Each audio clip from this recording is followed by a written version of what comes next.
Now this is the story of the Olivet Discourse from Mark chapter 13. Jesus was leaving the temple and one of his disciples said, "Look, teacher, what massive stones, what magnificent buildings." And Jesus said, "Do you see all these great buildings? I tell you, every stone here will be thrown down, not one will be left on top of another." And so they were sitting on the Mount of Olives across from the temple, and Jesus was asked by his disciples, when will all these things happen, and what will be the sign that they are about to be fulfilled? And Jesus said, make sure that no one deceives you. Many deceivers will come in my name, and there'll be wars, and there'll be rumors of wars, and there'll be famines and earthquakes, but these are only the beginning of birth pains. They should be on their guard, for they would be handed over to councils. They would be flogged in the synagogues, and they would have to stand before governors and before kings as Jesus' witness.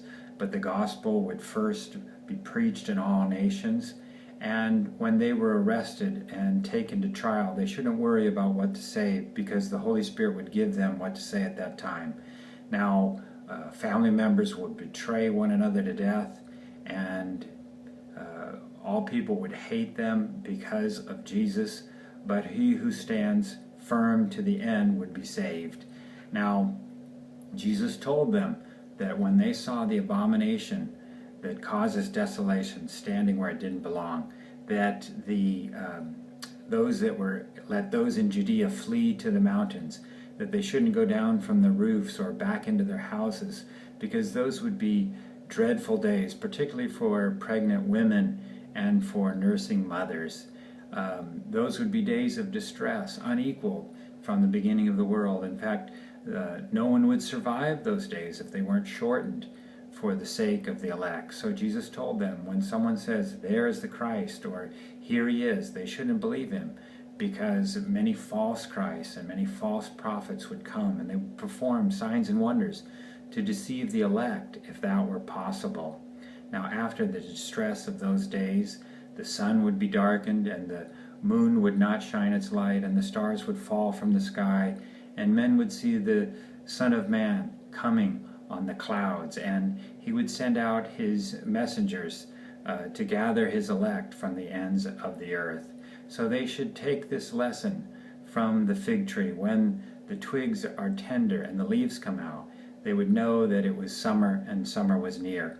In the same way, when they saw all these things, they would know that it was near. Now, Jesus told them, this generation will certainly not pass away until all these things are fulfilled.